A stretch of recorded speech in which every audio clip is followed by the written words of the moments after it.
I'll just frame the topic a little bit. I was having a conversation the other day in my capacity at CPN with another mom, and what she said to me was that the time between Halloween and New Year's feels like one big inhale.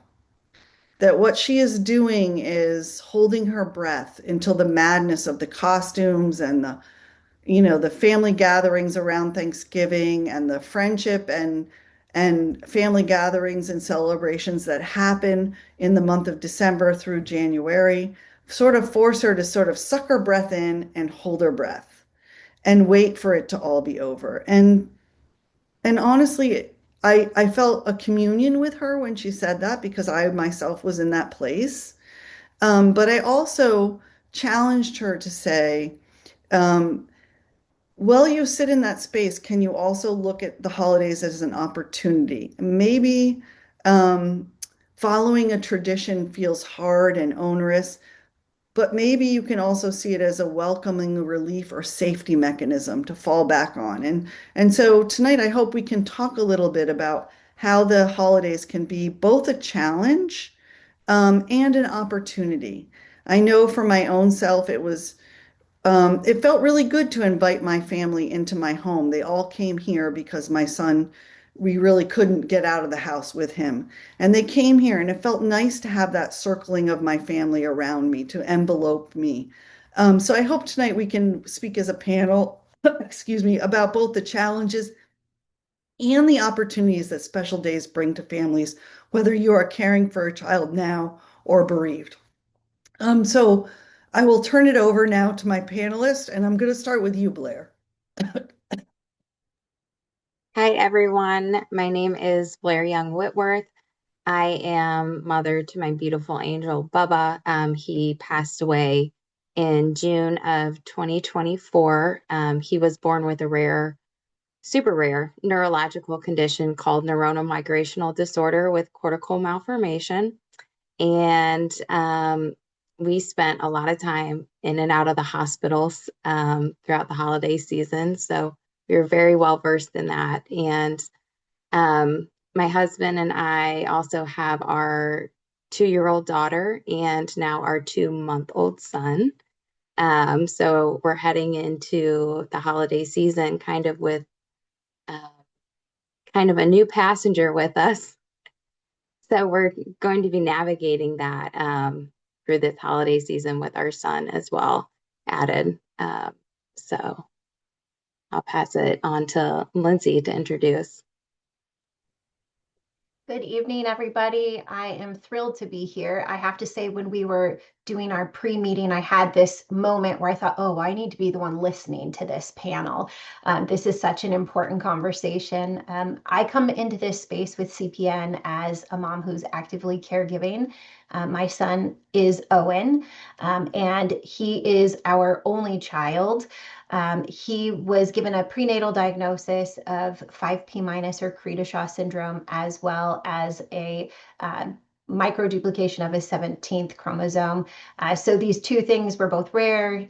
Together, we were told he was the only person known to have that. So he requires full support with all activities of daily living. He uses a feeding tube and a wheelchair. He's kind of got all of the equipment rolling through the house at all times. And so we also have had some experience inpatient during the holidays and also trying to navigate what it looks like, trying to find some normalcy to feel good on the outside of it too. So very happy to be here with all of you and dive a bit more into this.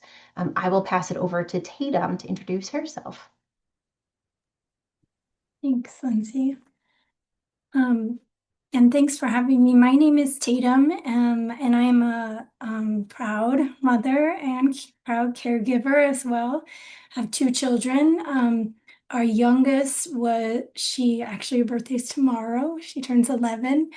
And a day after her birthday, when she was 2, she was diagnosed with a rare brain cancer. And so she survived, thank goodness, and she enjoys life fully, as do we.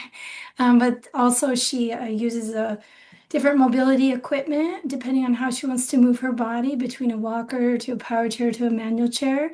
Um, and then she has a acquired brain injury, and she's turning, I can't believe it, 11 tomorrow. So um, come as a parent and a caregiver. She was diagnosed right around this time. So the holidays, it brings like beautiful moments and also really hard memories too. So depending on the smell or the sight, there are a lot of triggers around this time. So, and Yeah, thanks, Tatum, for sharing yeah. that. I think Tatum points out something that's really important and valuable to the understanding of holidays is they get mixed in with all of these other days that mark time in our lives. And so, whether that's the diagnosis of your child or some transition between maybe their baseline changes or something happens that occurs. And really, I think one of the important parts that we need to acknowledge about holidays is they mark the passage of time. And for many families caring for medically complex children, time feels complicated because it can be both a positive and a negative thing.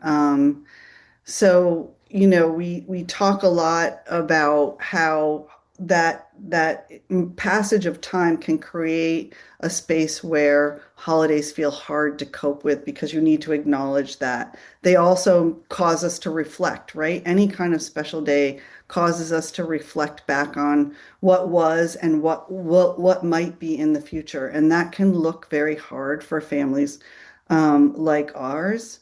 The holidays also are a big time where we promote togetherness, right?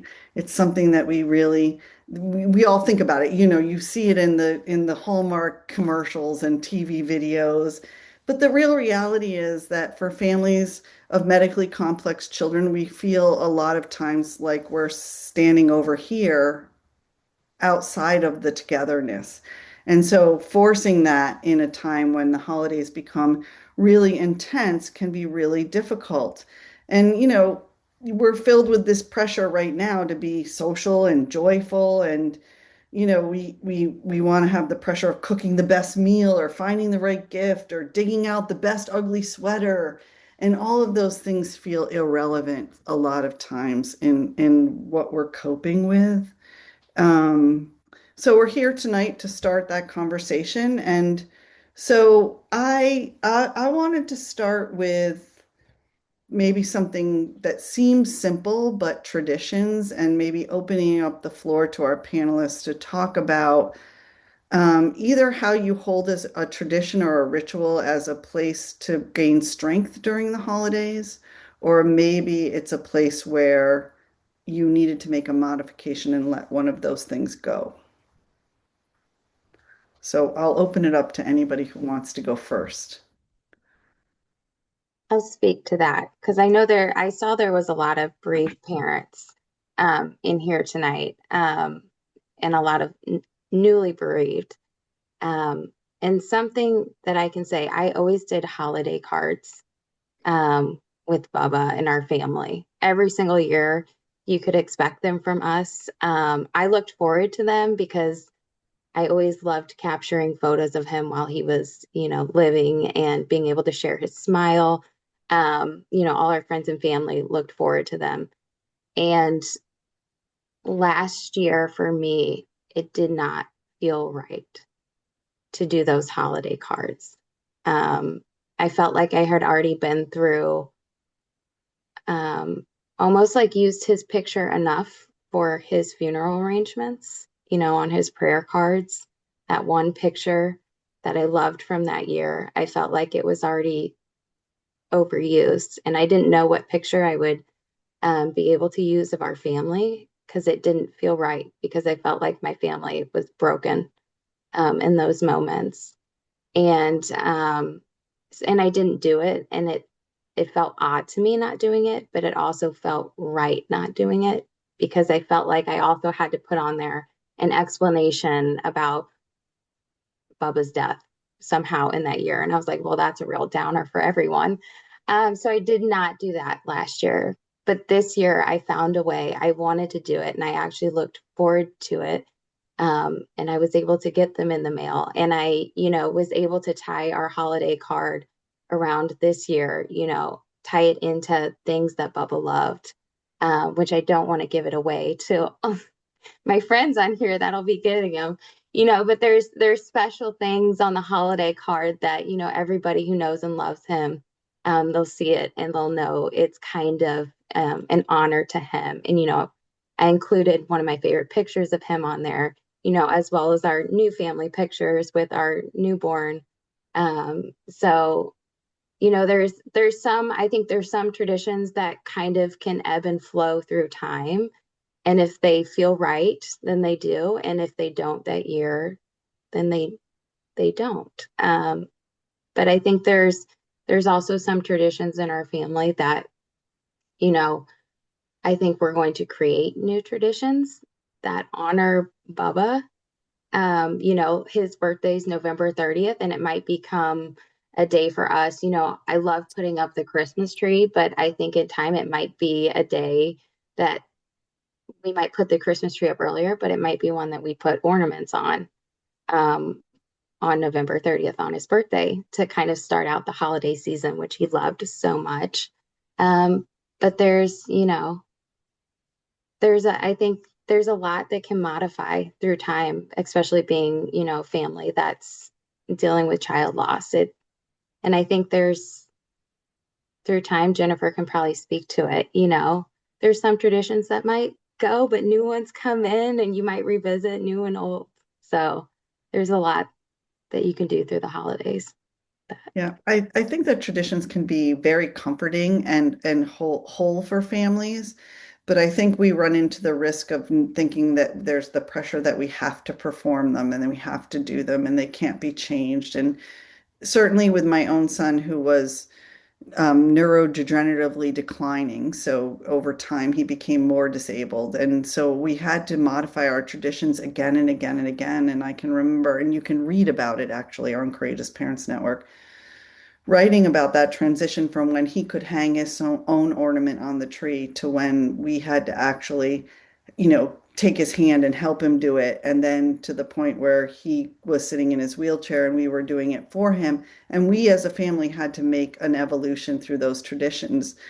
And it's hard and it's emotionally taxing to do that, but I think that it is a resiliency that we all have within us. And I think families like Lindsay, maybe you could speak to a way that you've modified something in how you go about any kind of holiday, whether that's the ones that are right in front of us, or Halloween, or Thanksgiving, or a birthday, any kind of special day. Yeah, absolutely. So I think that for me, kind of still touching on that traditions piece, I think that I have put a huge amount of pressure on myself and my family to find our traditions. Ben and I, the first Christmas we spent together in our home was the Christmas that Owen was in the NICU. And so we never had really like a before normal opportunity to kind of build what our traditions would be as a family. And so I think I spent years just spinning out, trying to like pick something that would stick and that felt good. And, even in preparing for this conversation, it was such a great opportunity to really reflect on our journey. And, one of the things that we did was we made our own separate event. We started it a couple years ago where we invited Owen's like home care team, so his caregivers and the nurses that come into our home, and we did like a potluck dinner and game night. And it was during the Christmas holiday season, and so it felt very warm and cheerful.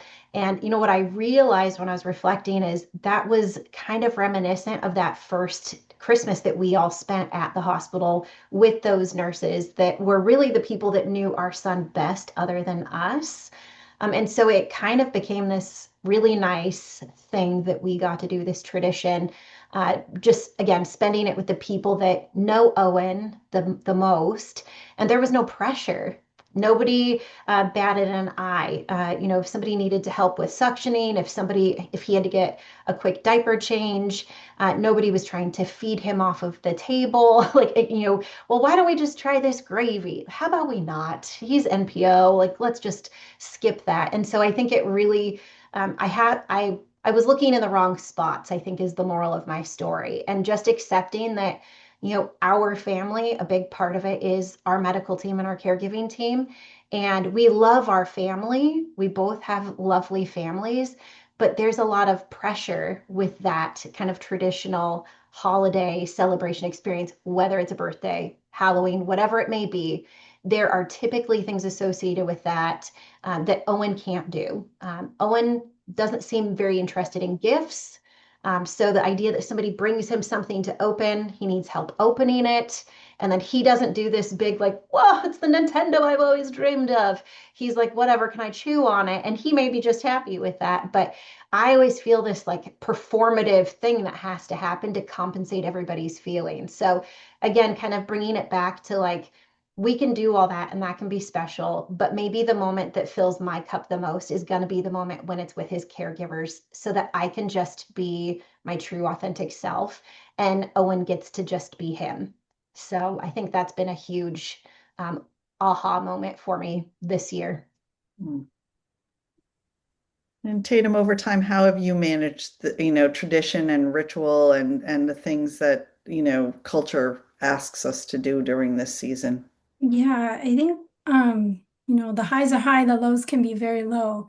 But when I think about some of the beautiful gifts, it's taught us how to pivot. So for many years I wanted something predictable and I still do. I'm human, right?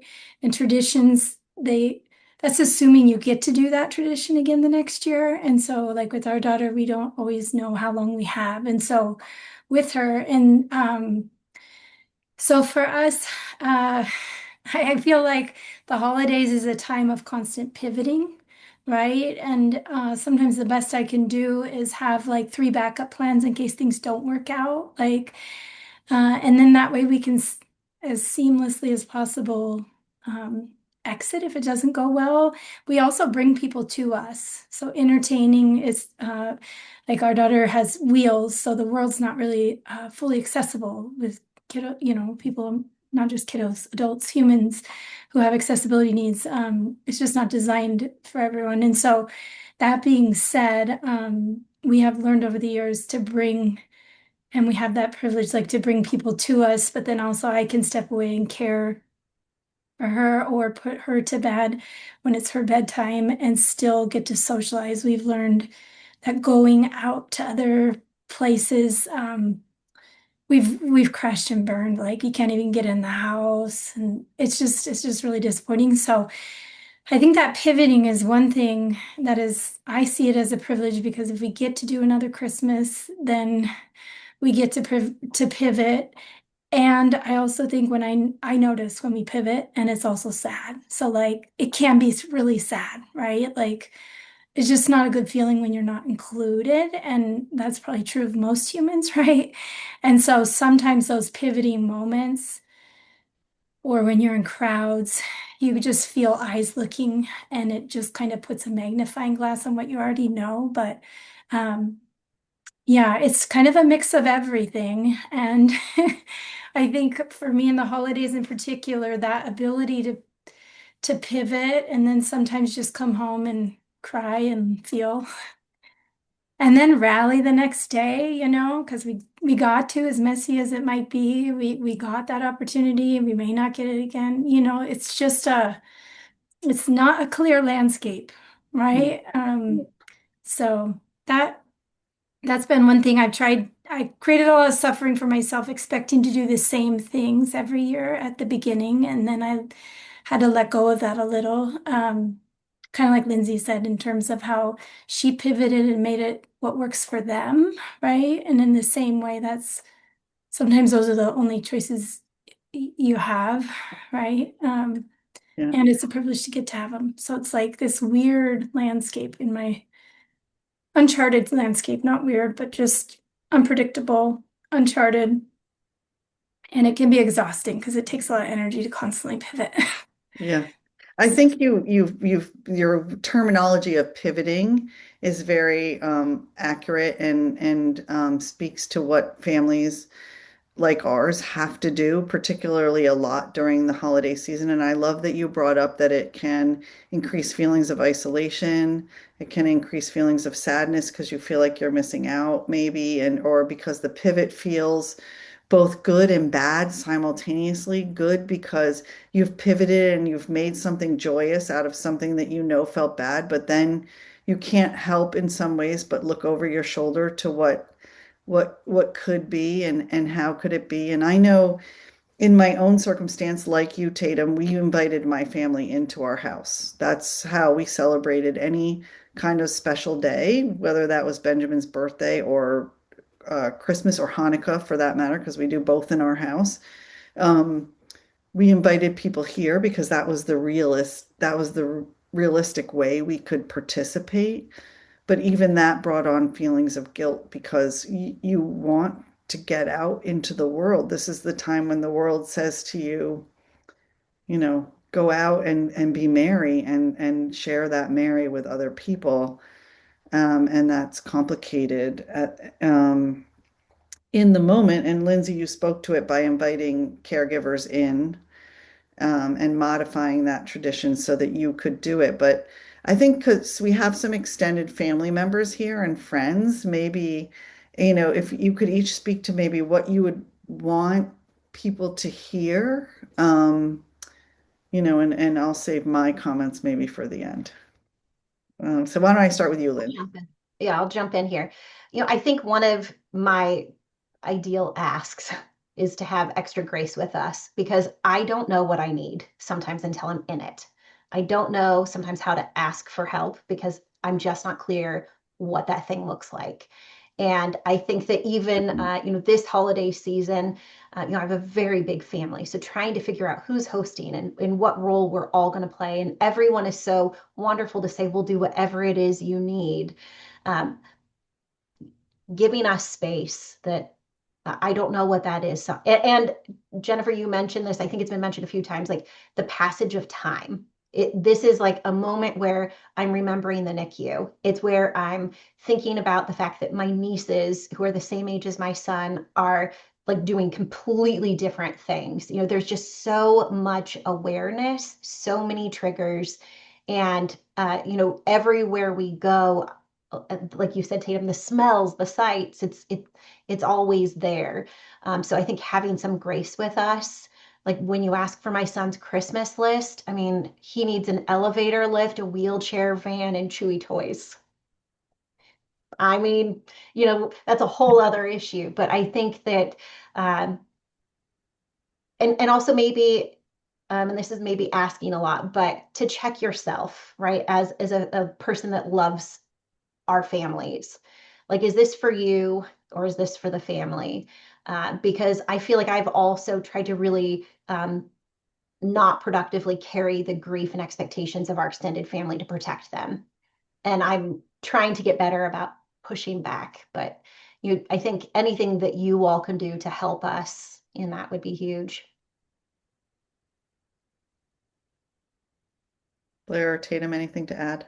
Yeah, I we spent a lot of time in Bubba's life where we couldn't even go to any types of holiday gatherings at all, whether it was because we had to isolate, because of the germs. So we spent a lot of time alone, or we were in the hospital for a lot of things and missing a lot of things.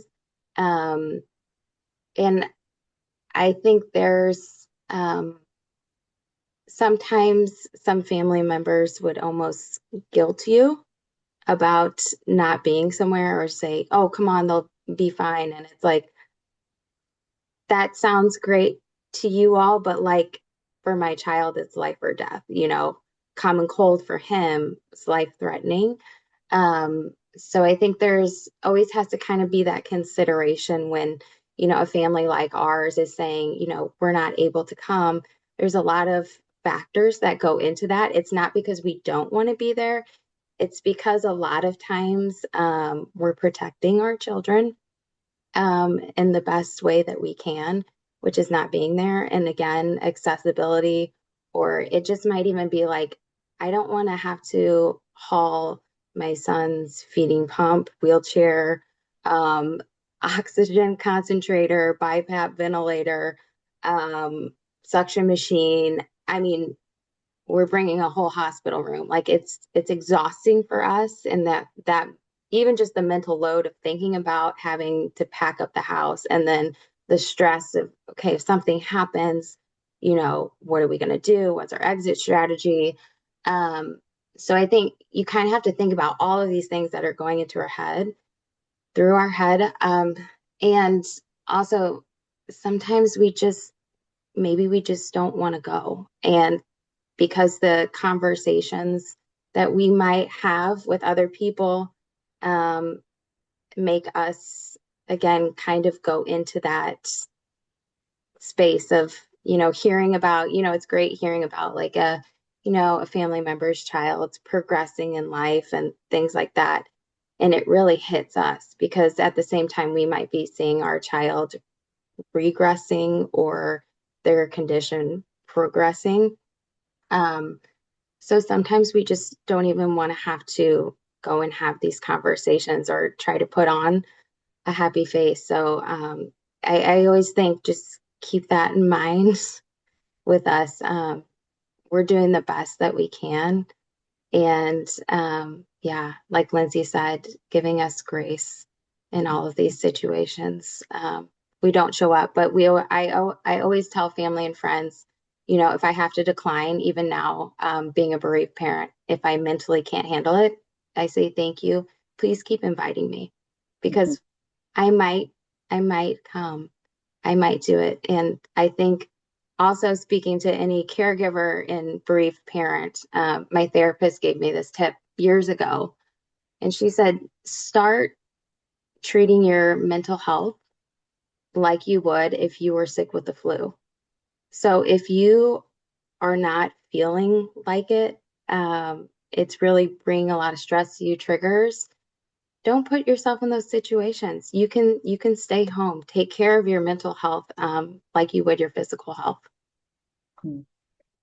Blair, I love the use of the word might. I'm a big I pay attention to linguistics and the use of words, and I think might is an operable word in the case of families caring for medically complex children around the holidays in particular.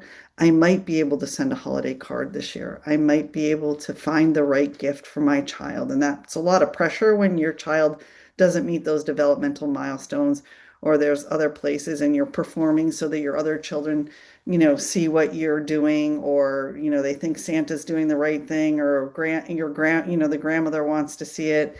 I might be able to, as a bereaved parent now, I might be able to put together something that recognizes Ben during the holiday, or I might not be able to do that this year. And 11 years later, I'm not really sure which might is going to come out the winner.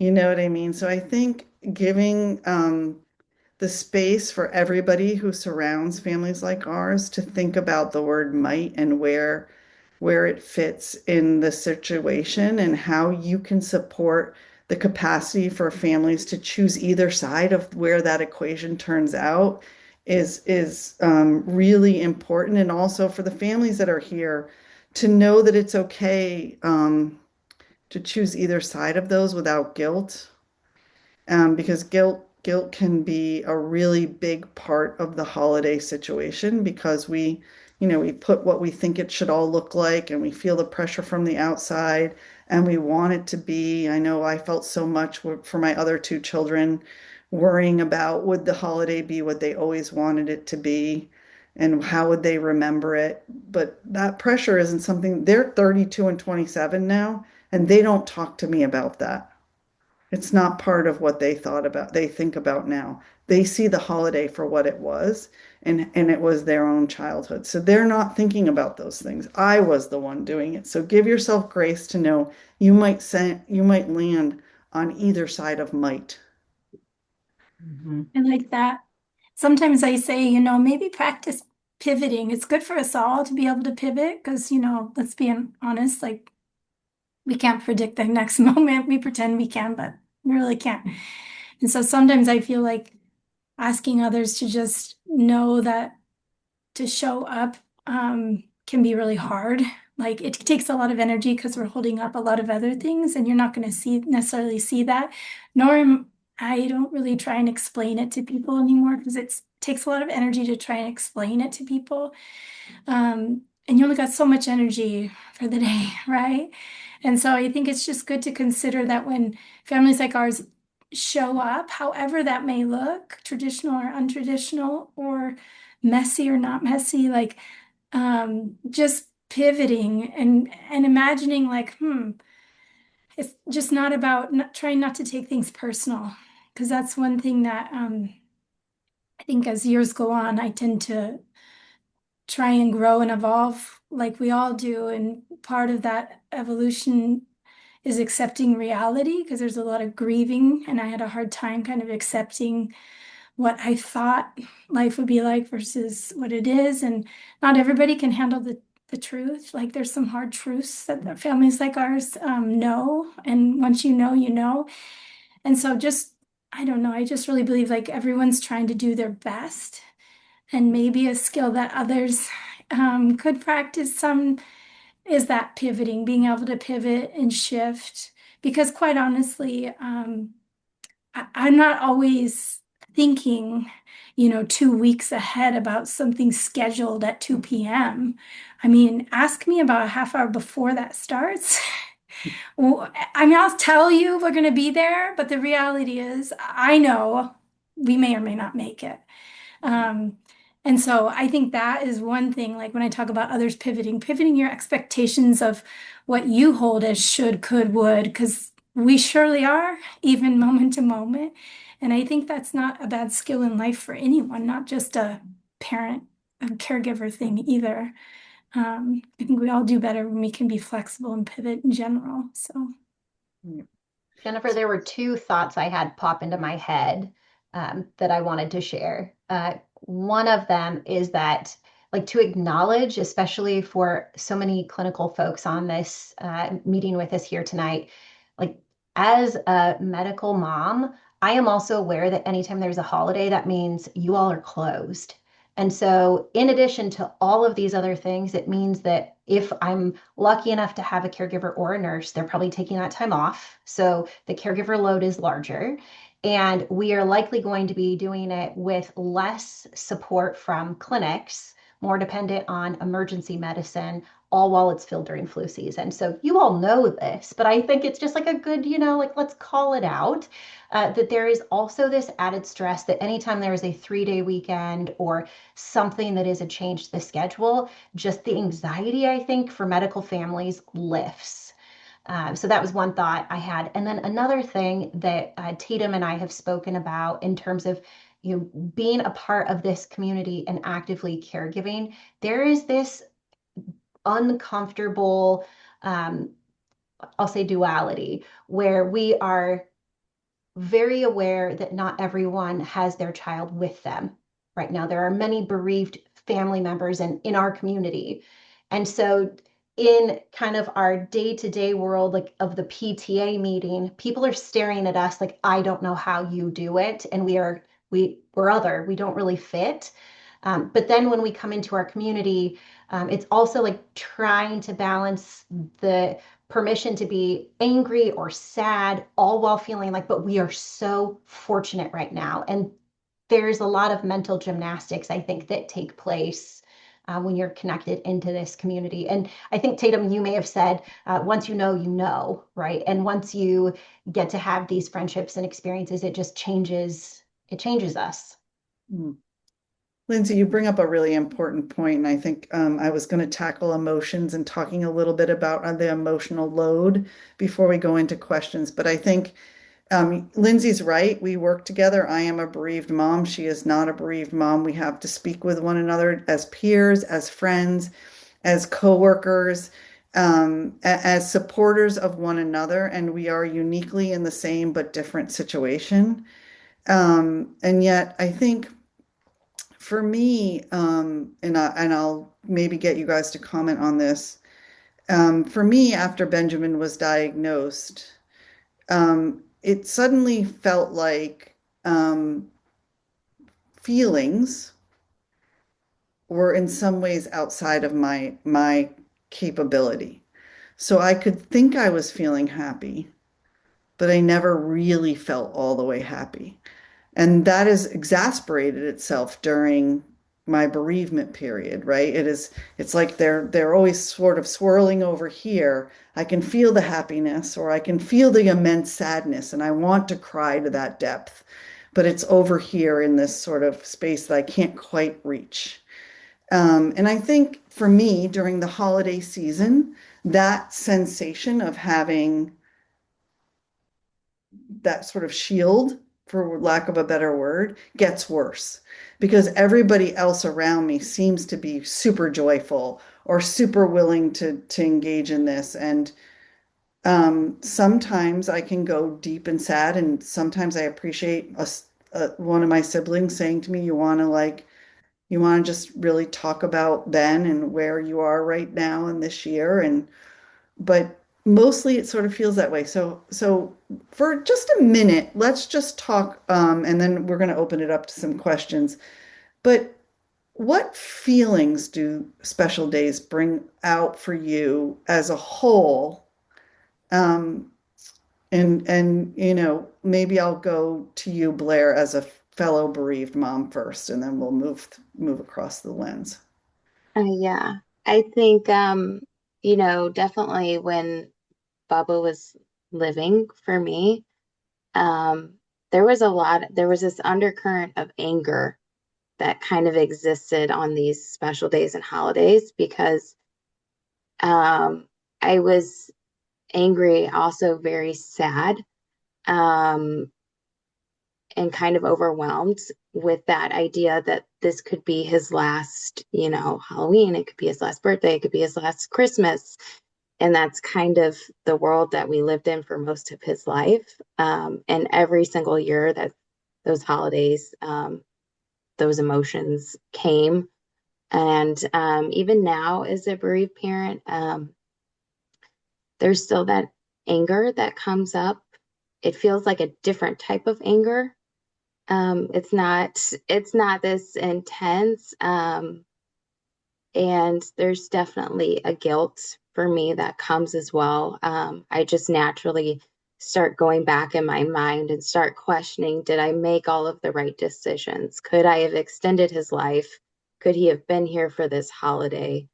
Um, you know, and I have to kind of, I always say I have my brain and my heart that are kind of at war with each other all the time, because I go down this emotional roller coaster and I have to reel myself back with my logic and say, no, when I made these decisions, um, I was confident when I made them, um, for him. And do I regret them? No, I really don't. And, I think there's always going to be a sadness, wrapped up in a pretty little bow of grief, with every event that comes now in our life.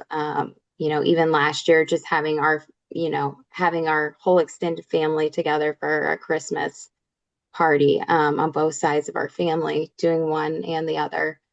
Um, it just felt empty to me. Like I was happy to have this reemergence to be able to spend these holidays and events with them that I didn't have before.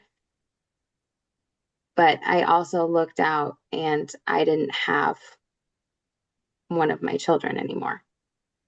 And it's it's still difficult to think about that. Like this year we passed on Thanksgiving. Thankfully we had our newborn son. So he gave us a great excuse, but I told my husband I didn't really want to go. I kind of had this sadness and grief and it leads up to his birthday. I didn't want to go. It was sad. So, and I think that's always going to be there. And I know, Jennifer, you probably feel it. Some years it's stronger than others. Anger might be more in the forefront some years than others, sadness, whatever. Or there could be times where it could be saying, I'm happy, thinking about these memories, but it's definitely challenging as bereaved mom to have these emotions that kind of play with you. Yeah.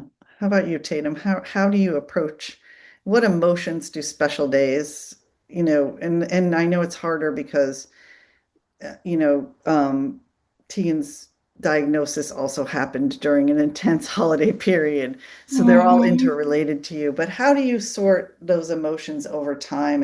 And do you speak to them about, like, to your spouse, to other people about them? Yeah, yeah, I think over the years, yeah, it's just fascinating to watch yourself as the seasons of life go by and changes happen inevitably. I think um, there's different phases. I think one thing that's really hard and just something to think about is when you have the potential of death just staring you very close in the face, this could be our last everything, and you just don't know. And you've had many instances of holding your child and almost dying. Like that's traumatic. And it's a thing that your body will then respond to. And so sometimes it's hard to simplify it to just an emotion, right? Because your head goes one way, your body goes the other. Then you're trying to show up and there's holiday parties like it's just a lot going on there. And so I don't know. I think one thing I've gotten better with over the years is just being able to slow down. And when I'm having huge, intense emotions, like right now with my daughter's birthday, it's very emotional because she gets to be here another year for her birthday. And then the following day was her anniversary, right? Medical anniversary. We all know those dates, right? And so I sometimes say, if you're stuck in a roller coaster, you might as well decorate it, right? So it's Mhm. not even easy to understand what feelings you're feeling because they're changing so much depending on the day, the season, the time, the person, the trigger.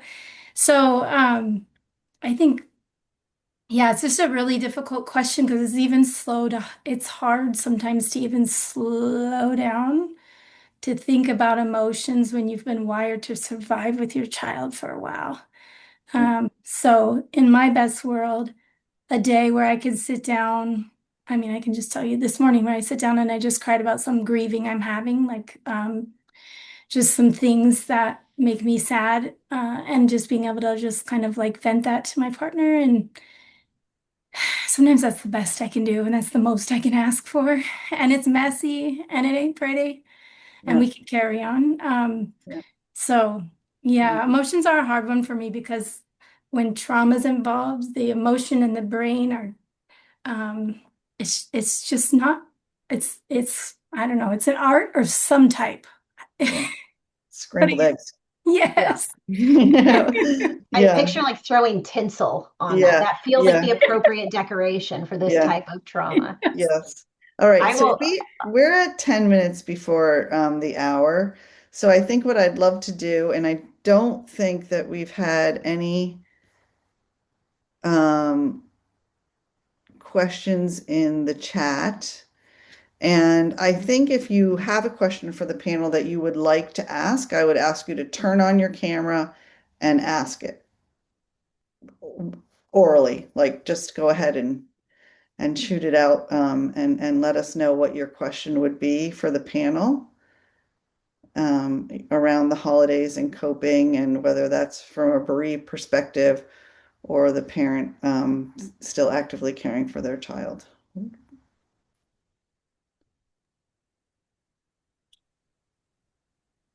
Anybody have I any can questions? hop in. Yeah. Sorry, it's so dark in here. My son's sleeping. Okay.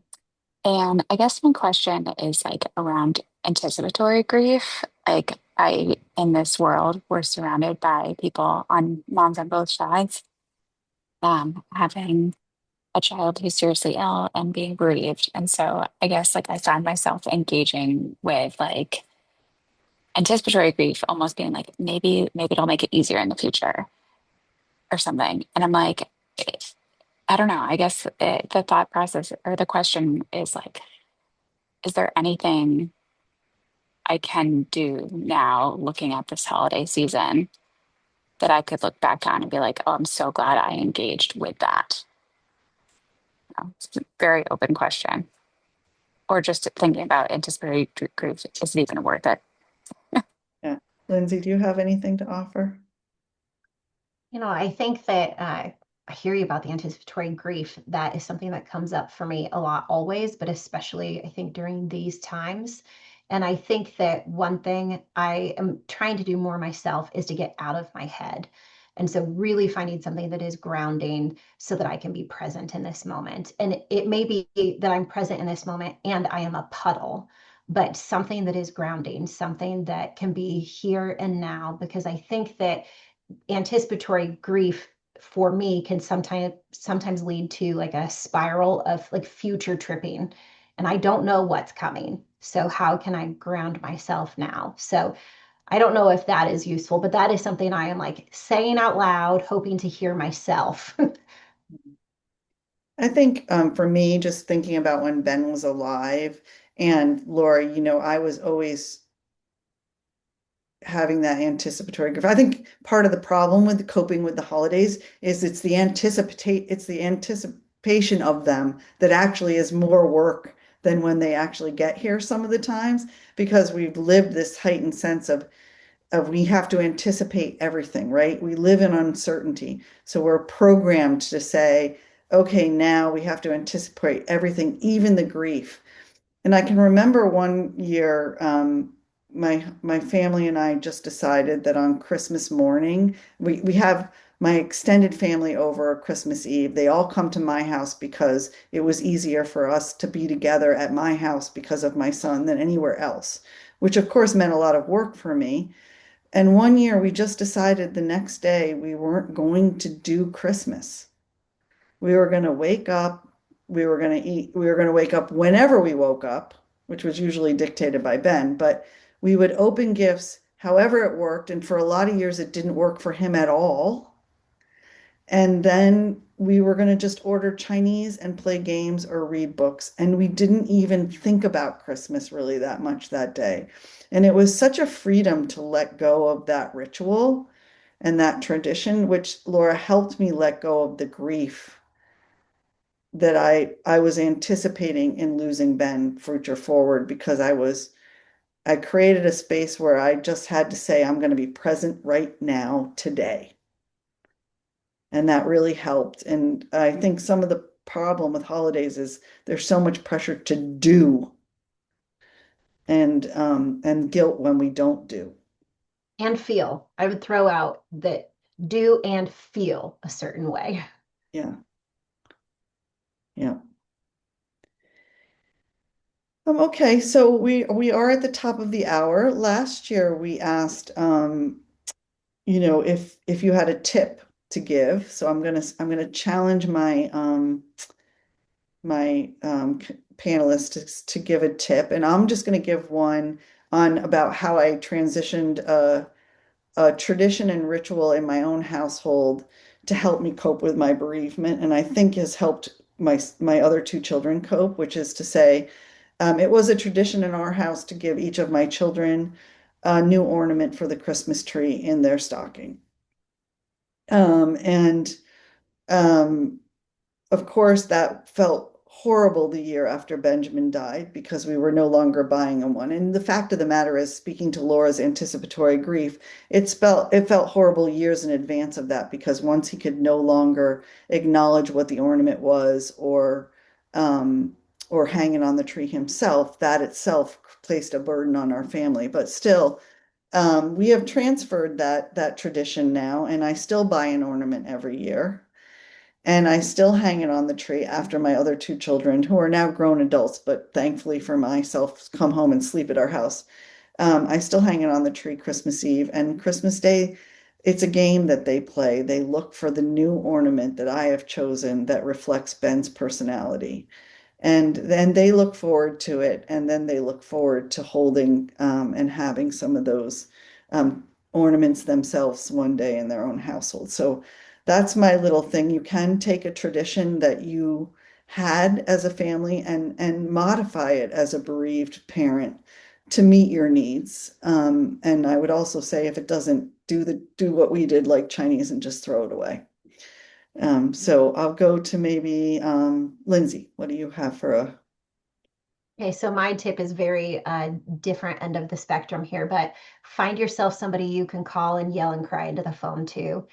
Just like have a safe person, anyone, whether it's a paid therapist that you schedule the time with or a family member, somebody. I'm really grateful for my person that I can call and not have to try to make sense of it, but just have the feelings so that it can lighten some of the load so I can be more present. And how about you, Tatum?